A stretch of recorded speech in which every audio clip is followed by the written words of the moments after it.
Guys, I appreciate you for hanging out with me right here on winandloseradio.com. Got our special overtime segment right now. And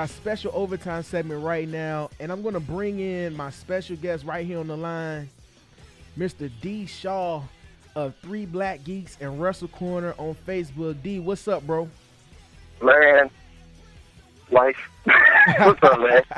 Hey, I'm good, man. I'm glad I can have you on right now to give me some feedback about Night of Champions, man. And, you know, I follow you on Facebook, Twitter, and everything, and you always have the in-depth, you know, analysis. So I said we got to bring you on, make you a friend of the show so we can break this down real quick on what happened.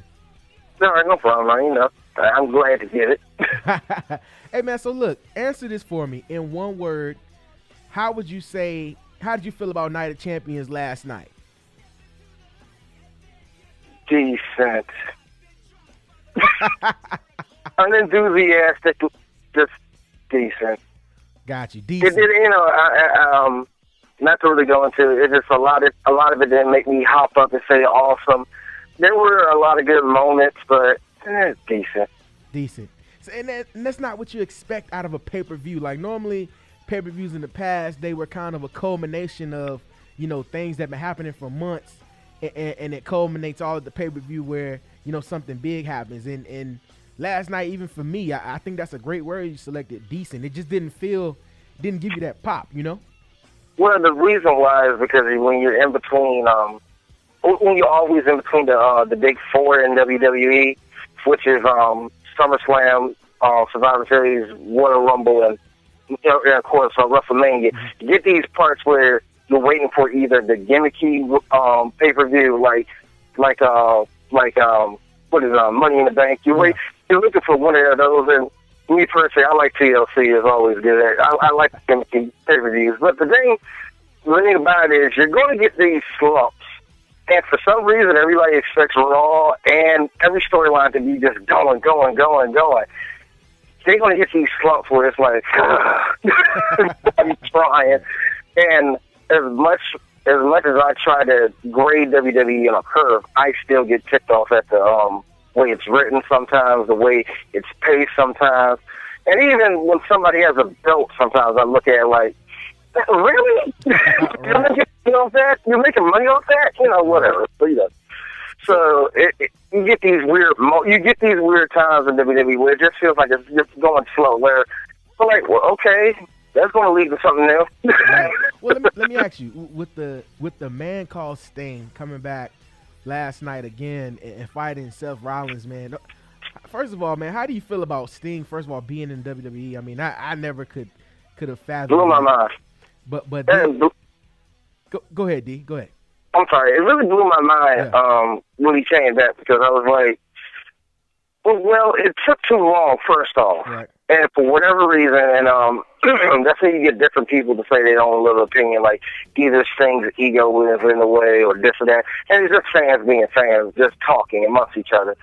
So it's really hard to tell how he felt, but when he came to WWE, he wanted to really, like, say, hey, I want to do something here so I can just say I was the man that did everything and yada, yada, yada, make it complete.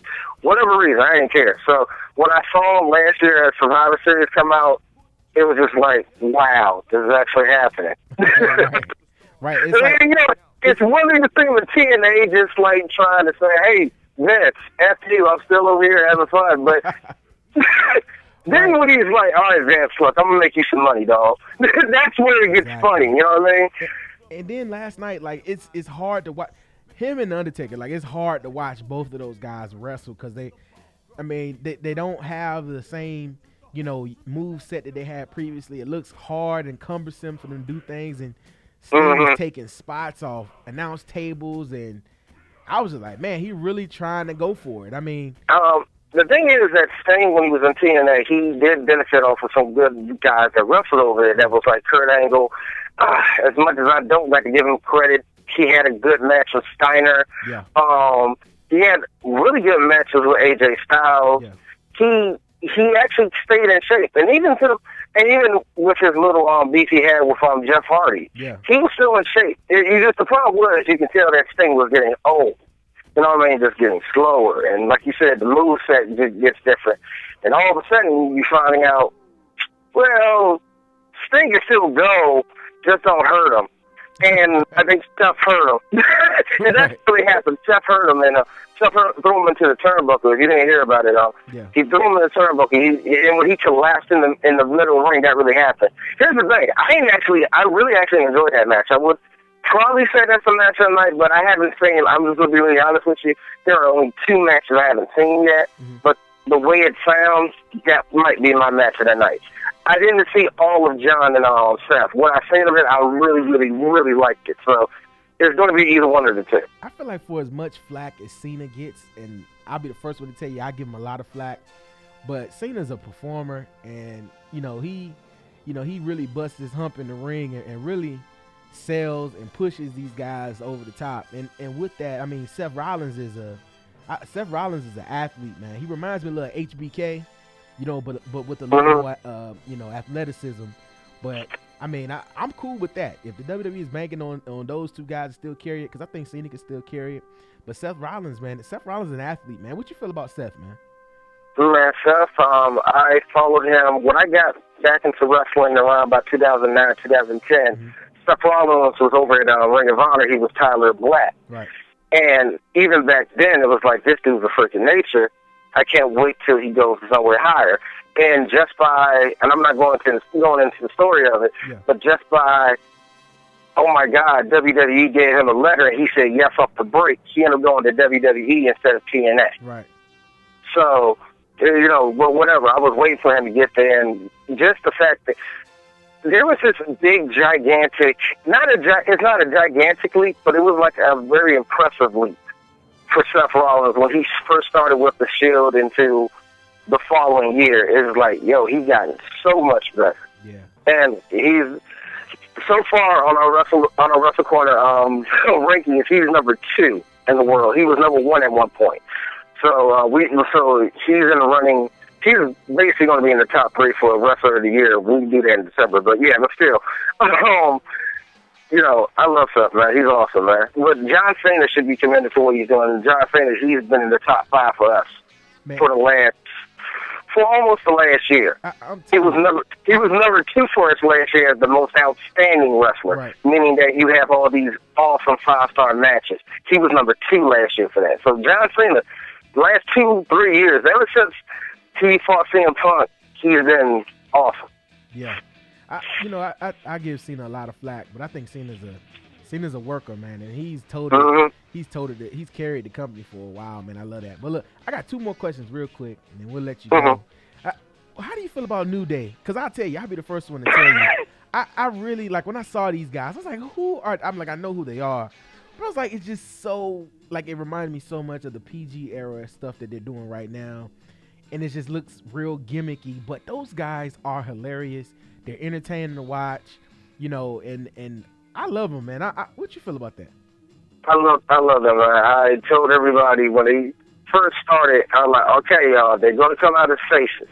This is what happened with Doink, okay? Yeah. Actually, no, Doink happened in reverse. I'm sorry. But here's the thing. They're going to come off as faces. Eventually, these dudes are going to come off like jerks. It's going to happen. It's going to happen. And when it happens, trust me, you have Xavier Woods, who's creative. You have Kofi, who's been waiting to be a heel for a minute. Yeah. And you got Xavier Woods, not Xavier Woods, you got Big E, who's proven that this Negro is hilarious. Right. All that, combined with the fact that they're the bad guys, they get to do heelish stuff. And Kofi, who everybody's like, oh, man, when are they going to make him a bad guy? When are they going to make him a bad guy? He finally made him a bad guy, and it's wonderful because it's perfect for him. Right. And you can even tell in the way he wrestles now, he's wrestling like a bad guy. He's not a good guy no more. And he don't have to boop, boop, and all that. It's like, hey, how you doing, brother? Take this knee in the face. Right. Yeah, it's a whole different other way he just approaches it now, man. Even last night, he kicked Bubba Ray in the face. I was like, jeez, bro. I love him, man. He didn't do that, man. Yeah, man. I knew this was going to happen. Everybody didn't like the shucking and jiving. I'm like, all right.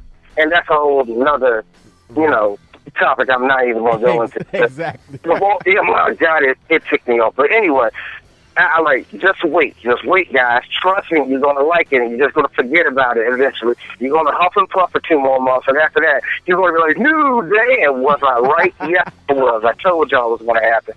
So whatever. That's true. Hey, D, before we get out of here, man, I gotta ask you. You know, when I talk to wrestling guys, you know, I'm pretty curious to see who they feel as though they're, you know, top wrestlers of all time. So I gotta ask, what is your Mount Rushmore of professional wrestlers, man? Who are your top 4 wrestlers that you're put on the Mount Rushmore? Nah, man. We're not talking personal, right? Nah, nope.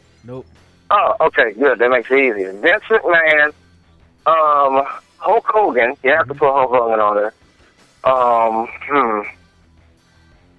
I want to say Ric Flair, and I have to give it to somebody old, somebody who actually made wrestling what it is. That would be Andre the Giant. Ooh, that's a good man. That's I was thinking. I see how you know the whole little purist wants to say, oh, you should have gave it to Buddy Rogers. You should have gave it to like Vern Johnny or somebody. But you know, those are the ones. Those are the ones. We go with an era close enough to us that we that we can kind of relate to. So Vince, Hogan, Andre the Giant, and Nature Boy. Yeah. Hey, that's not bad. That's not bad. Well, look, D, what do you have going on right now, man? I know you're running 3 Black Geeks, man. Tell us a little more about that, man. Where we can listen and where we can follow you guys at with that on wherever you are with that. Well, the very good thing right now is that we got big enough to where Google has kind of shifted our stuff more organized. Organize our stuff. Nice. If you just press 3 Black Geeks on Google, it's just like, yes, we're big now. Like, now they got our stuff the way we need it. Right. Thank you, Google. But anyway, 3 Black Geeks is number 3 Black Geeks, all one word. And we do basically movie reviews, which is basically action, black movies, and anime. We got another show called Comic Book Corner, Russ Corner, of course, and we have like a little personal one with me and my boy, DJ Sid. We sit down and we just talk. And we got a couple of good topics for that. We got a whole Halloween month coming up, and we got a trip to New York Comic Con. So, yeah, we're going to be busy.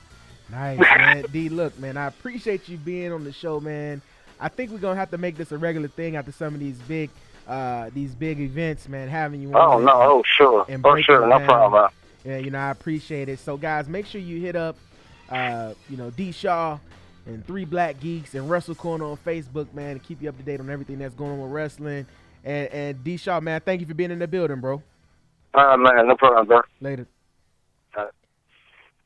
Hey, man, that was my man Dee Shaw here on our overtime segment talking about Night of Champions last night. Oh, how fitting to go out on this song. This is perfect. Should I do Dusty? You feel me and Sweet Sapphire. We're here on WinnerLoseRadio.com, baby. And we're going to have a good time. We just talked to Dee Shaw, baby. That's enough. I'm done. But no, man, big shout out to Dee Shaw being right here on Win or Lose Radio overtime segment. Make sure you hit him up on Facebook, Wrestle Corner, the group on Facebook, and also 3 Black Geeks breaking down movies, comic books, and everything, man. Make sure you hit that up and check it out. This will be up on YouTube, so like, subscribe, share, and we're gonna see you live next week for another episode of Win or Lose Radio right here on WinnerLoseRadio.com and WTTSRadio.com. This was Overtime, and I'll see you next week.